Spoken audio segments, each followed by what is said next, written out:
Hello, my name is Michel from Germany. I'm a freelance developer and came to Edmonton in 2010. I'm self-taught, which means I have to learn a lot about software development. But I'm doing my first experience with PHP was in 2002, I guess. So I've done a lot of JavaScript, and I'm still trying to learn a lot more JavaScript. And Ben is gone. Um, my talks are usually like more architecture driven, and I wish there was a talk where we could talk about the security of functions and forwarding and other stuff that I don't know about JavaScript. Anyway, what my problem is, I tend to look at the newest JavaScript framework and jump right into it. And Apollo isn't the newest, but Apollo is pretty like on the edge. And I say that because I have no clue if there was something else before Apollo that does the same. If you look at most of the pull requests or the comments on GitHub, there's some people that say, okay, something like Apollo or GraphQL has been around or was there before. I don't know. Anyway, so this is my talk about Apollo Client. And Apollo is basically a whole suite of products. It has a server side, it has the client side. And on the client, you have things like caching, subscriptions, and all that stuff. That is like not going to be covered in just one talk. If you want to talk about Apollo Client, then Apollo Client could be a series of talks. Anyway, so to understand what Apollo does, I think I have to just do a short recap on REST and GraphQL, and then see what GraphQL solves, what Apollo solves, what the features of Apollo are. Talk about Apollo Link, which is like the greatest thing that Apollo Client version 2 came up with. You have opportunities with Apollo, and then I'm not really talking about why I'm using Apollo. I'm just saying, or I'm just trying to tell you what I think, why I think Apollo is, or GraphQL in general is like the way to go. Yeah, short recap. Most of us probably have worked with like REST endpoints, and we know we do a HTTP request. We have a middleware that does like some access control. Then we go through a route controller, get our data, go back, go to a route controller, and get our data. Sometimes you have sometimes you have to do different round trips in order to get the data that you need. Like you can't just do one request. It's not multiplex. You can just do one request, and then you get an ID and request something else. So what GraphQL solves is you have one endpoint, you have no middleware, but you can request a lot more data with just one request. That's what GraphQL is solving. However, GraphQL has a lot of limitations. Like there's no middleware, there's no afterware where you could throw errors based on permissions. Yeah. So yeah, these are the challenges with GraphQL. Access control has to be taken like from the access control.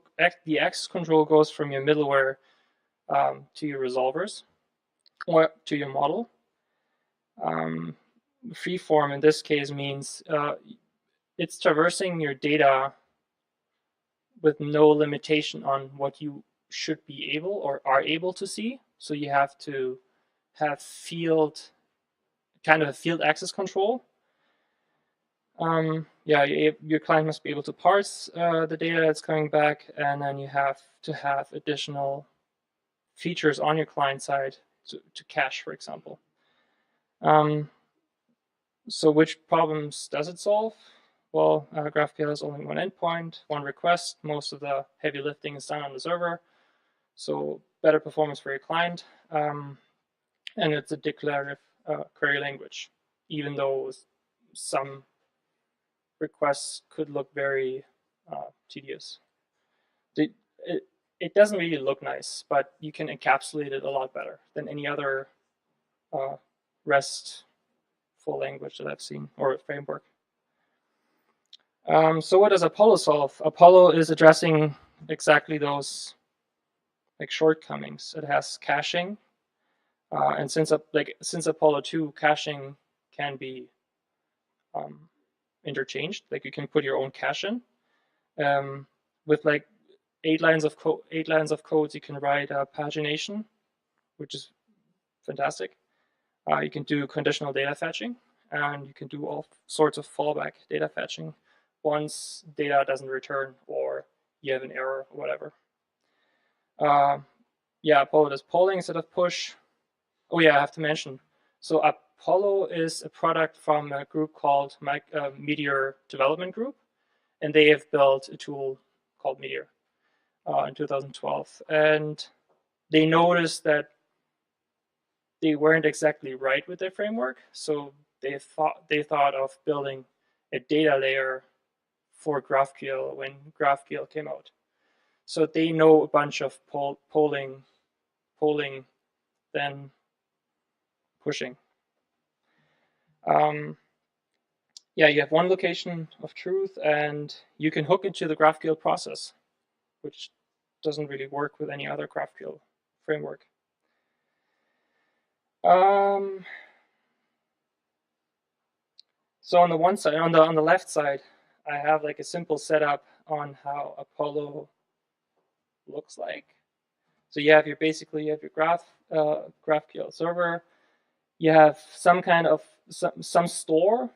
I'm just saying some sort of a store because it was Redux before. You have a provider, which is usually for React. It's a higher order component that wraps your own app. And by provider is Apollo is independent from the client UI. So you can add Vue, or Angular. I'm not sure about Ember, but I heard rumors that Ember should be possible too. And if you don't want to go with Apollo, on the right side, there's Loka and Relay. I've only looked at Loka.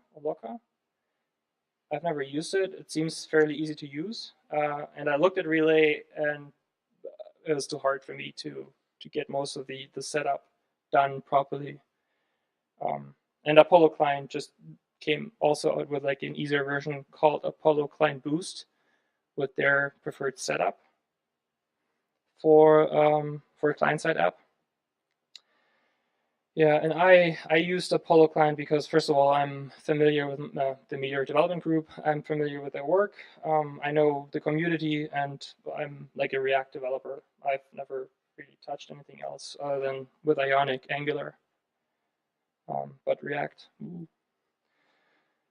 And I'm also not happy about the newest React announcement, because now, since I got like Apollo version 2 is probably 5 months old, and now they announced version 3, and I barely get a grasp on Apollo version 2. Yeah, like I said, Apollo has features like subscriptions, cold cache updates, which can be attached to your component or can be just added to the Apollo client instance. You get a normalized request. Apollo has an internal cache that flattens all your data that comes in. Doesn't matter how deeply nested it is. And the reason for that is, since Apollo version 2, you have subscriptions and live directives. So if there's any data attached to one component or any field that is updated, another field on a different component will be updated too. And that's why they keep track. That's how they keep track on the changes of the data. That's why they normalize or store it flattened. Yeah, you can plug and play your own cache. I have not worked with the one that's called Hermes. I heard good things about Hermes. Hermes is a graph-based cache, and I also don't know how those work. I can only imagine how they work. And then there's Apollo Link. So if you talk about version 2, the first thing that comes up is a Apollo link. Apollo link is basically a middleware, and it's the idea of concatenating several functionalities within your request for Apollo or for GraphQL. So the basic setup is you specify, like on the top, you specify a link which goes to your GraphQL endpoint.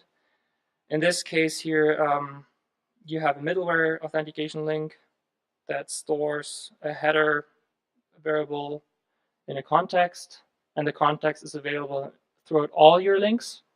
So whatever you do, all your links keep the same context. Then you forward it. Everything that happens within an Apollo link is an observable, or they return observables. And then you concatenate.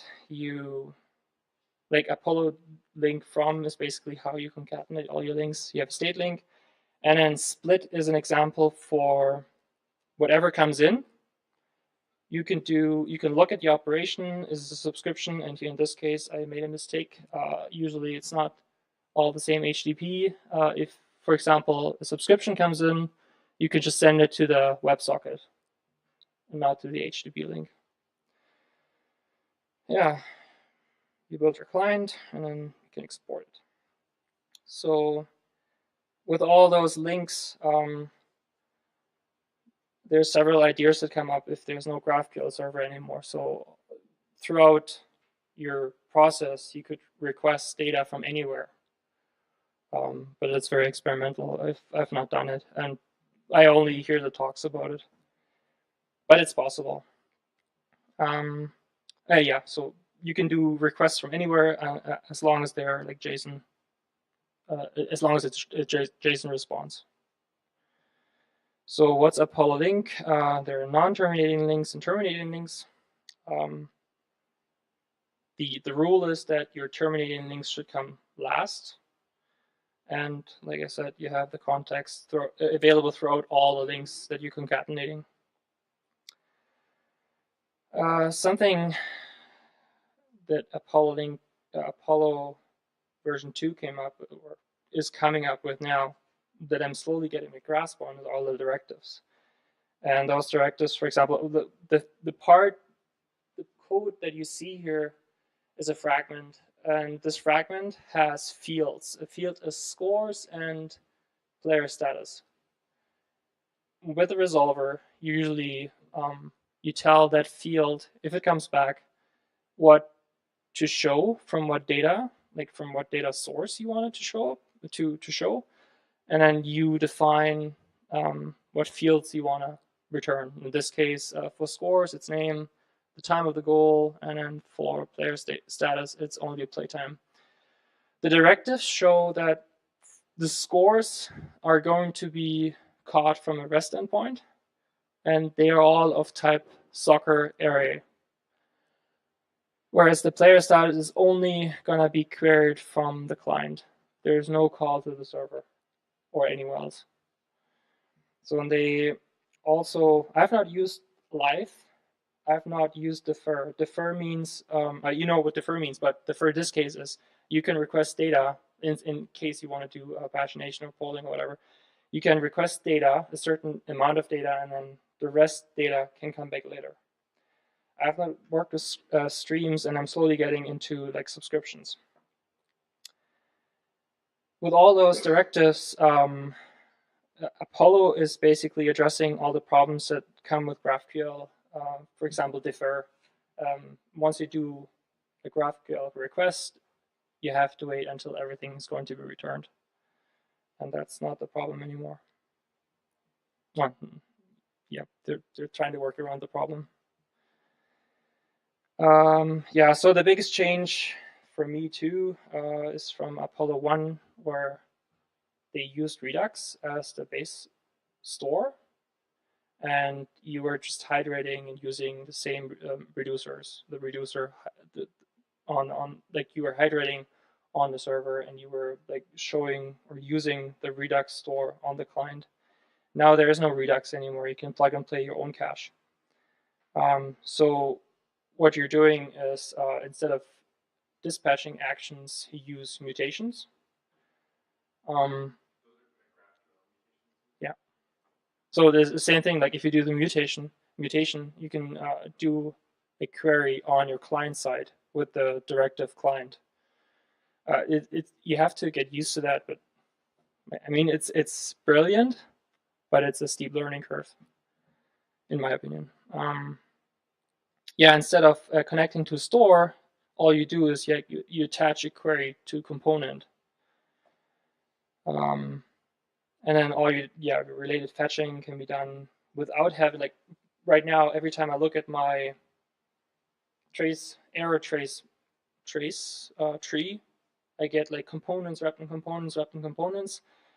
That problem doesn't happen anymore because you can do like one call with one component, or like one query with all the bells and whistles on one component. But it's also hard to do the housekeeping for that. Yeah, and instead of reducers, you use the resolvers. So the opportunities for Apollo, like offline support, slowly getting into that too. I haven't really used it yet. Defer queries is something I'm interested in. Subscriptions, definitely. Polling. And then this split that Apollo Links comes with, where you can just decide what to do based on some logic. Yeah. Sorry about the high-end drawings. So, like GraphQL, when GraphQL came out, like I'm a typed language person, or I like languages that are typed. JavaScript isn't typed. You can. I'm also not a fan of transpiling.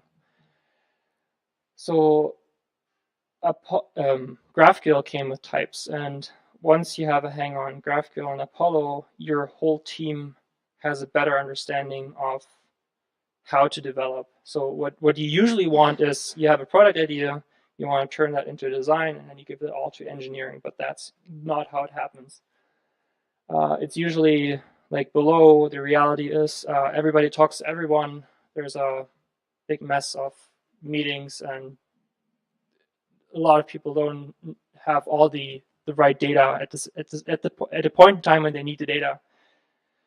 And this is what I think can be achieved with Apollo or with GraphQL. You have basically a very good contract between front and back end, and everything is typed. And if you want to change something, then you don't have to change it on your back end. You can just change the types and tell that to the front end developer. That's it.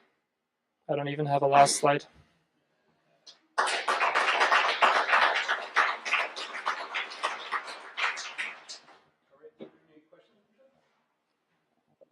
Who's planning on using Apollo? Who's planning on using GraphQL in production?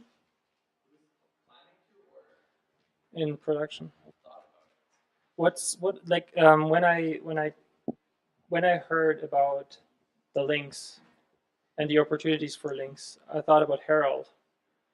So I'm not quite sure. I would love to talk to someone at Jobber about Herald and links, because I barely, I sort of understand how Herald works as a messaging broker, but most of what you can do with Apollo could be achieved or could be used to do exactly that too. One of the furthest away from this projects right now, Jobber. But I know we were thinking about it from the next version of our API to make our mobile requests, the requests our mobile app do more performant. And I know there was a lot of spiking we were doing, kind of trying to prove that out. There might be some degree of code. Anyone from that team? No. Yeah. So I think there might be some pseudo API in production, but it's like secret. You have to know how to get to it. That could also be very wrong. Don't work on that project. How's development at Jobber? Is it like everybody talks to everyone, or is it basically very strict? Is it strict mode talk? Oh no, we have lots of collaboration. There's lots of other Java people that want to jump into, but like we do operate as Scrum teams. So sometimes when you're like really deep into your own several month project as a Scrum team, it can be a little hard to know like what some other team is working on.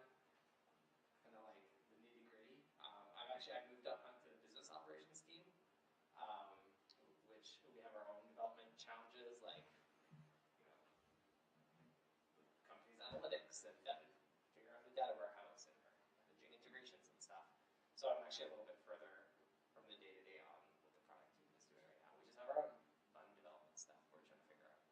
But yeah, I don't know if anyone wants to add into that. So every team does the entire staff that they need to do in order to get back end front end working. True. So we don't have like individual teams that are back end teams or front end teams. We just have every team working in both areas. And you guys have thought about adding GraphQL to your work? Yeah, so our mobile app, I think, experimented using it for a while. The only issue is Ember doesn't support it natively, and the Ember data adapters don't work super well. Okay. So once they become more mature. Like I heard in this Wikipedia, I was thinking about GraphQL, right? Have you done any work?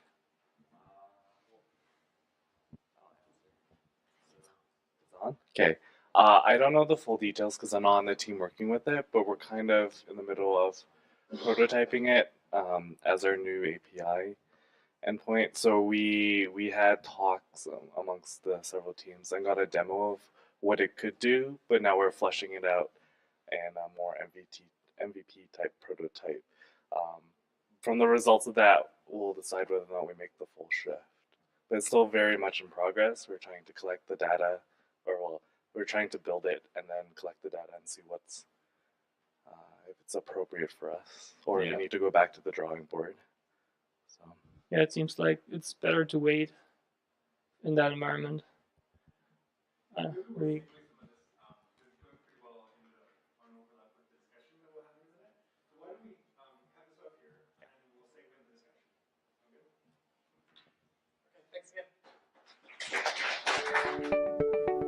Exchange.js is Edmonton's JavaScript meetup.